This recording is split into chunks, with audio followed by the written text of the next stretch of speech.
Welcome, curious viewers, to the electrifying world of Paternity Court, where every episode unravels like a suspenseful novel.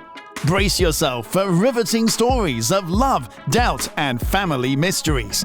Get ready to dive into the emotional roller coaster of truth-seeking journeys, where DNA tests hold the key. Join us as we navigate the intricate webs of relationships and parenthood. Case 1.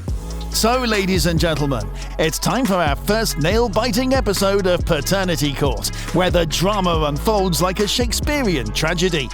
Our star for today is the one and only Miss Hadle, who's here with a mission to prove that her longtime on-off boyfriend Mr. Andrews is the bona fide father of her little one, Amarella.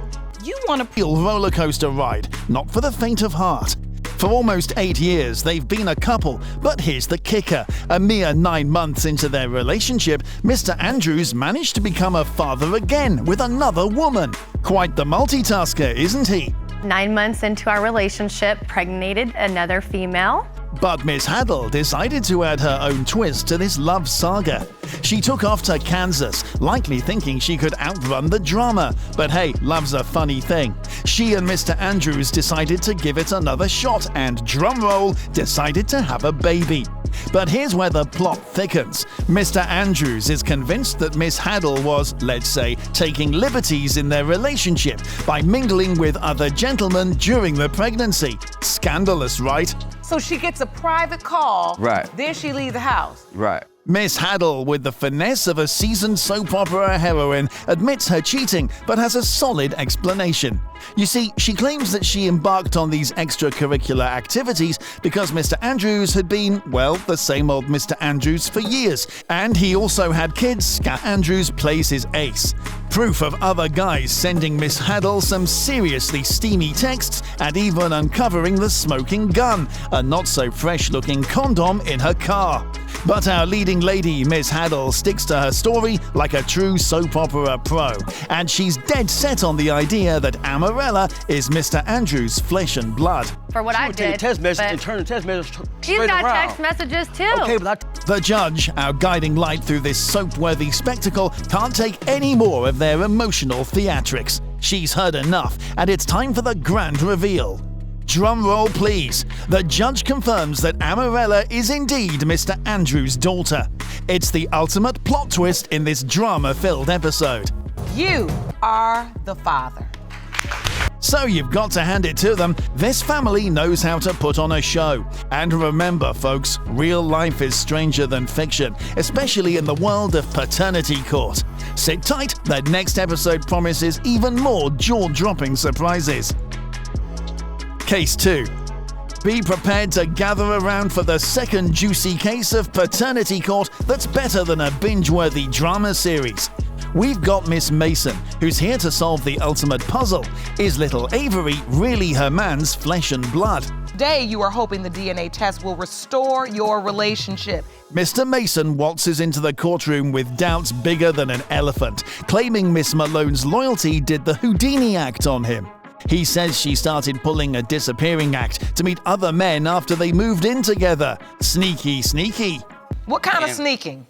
going through the alleys, meeting people. But here comes Miss Malone, the lady of the hour. She insists that Avery is indeed Mr. Mason's spawn, despite her little confession about, straying with other men. Her excuse? Oh, it's a classic. She assures the court that she only cheated when they weren't in the mood for lovey-dovey stuff. Convenient, right? Because he said he wasn't on break, but you said you were. That doesn't work. Now let's talk about Mr. Mason's genius move.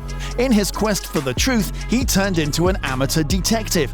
He asked his buddy, who lives nearby, to play Sherlock Holmes and keep an eye on Miss Malone.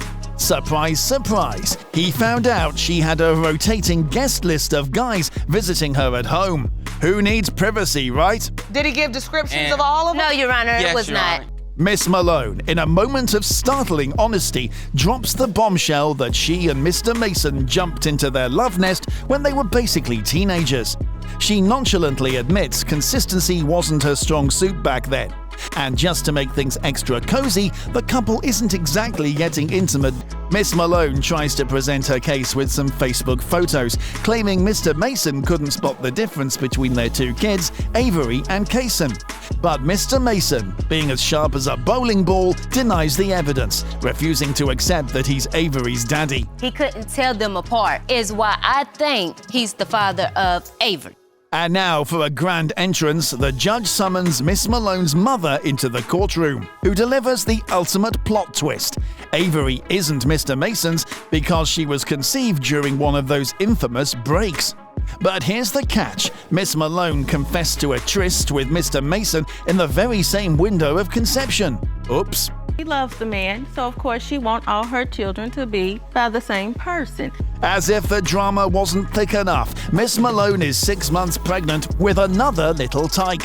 Mr. Mason's head is spinning, claiming that a couple of dudes came knocking while Miss Malone was pregnant with Avery, swearing they were the dads.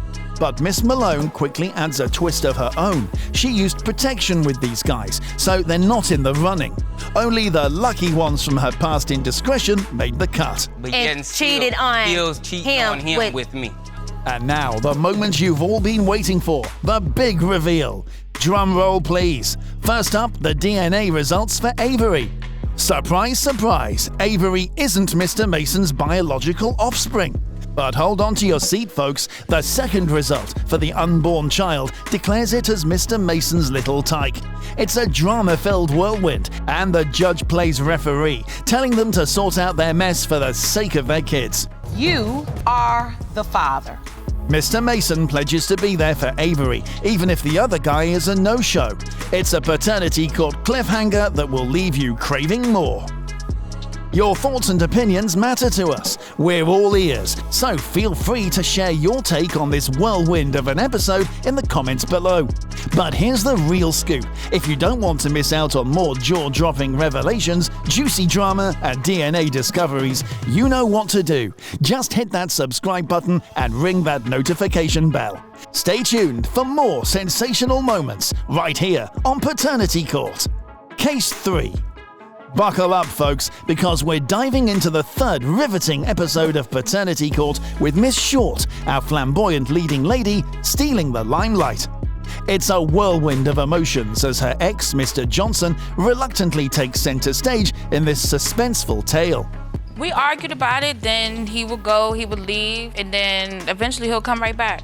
Mr. Johnson, our tech-savvy knight, is all set to take on the role of Jabari's dad, but there's a catch. He's banking on the DNA results swinging his way.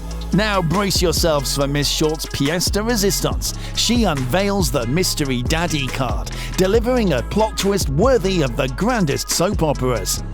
Gave someone my trust, my feelings. I'm not like that. Let's rewind to the start of their digital love story.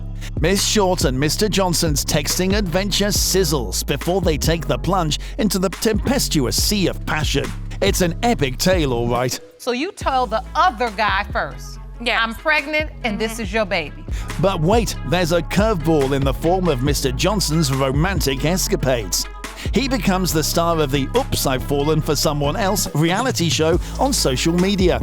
In response, Miss Short dives into her own whirlwind of romance with another suitor, ratcheting up the drama to Shakespearean levels. I've been getting cheated on this whole time in my relationship, Your Honor. Hold on to your hats for the revelation of revelations. Mr. Johnson discovers Miss Short's motherhood journey while he was on a blissful vacation in oblivion.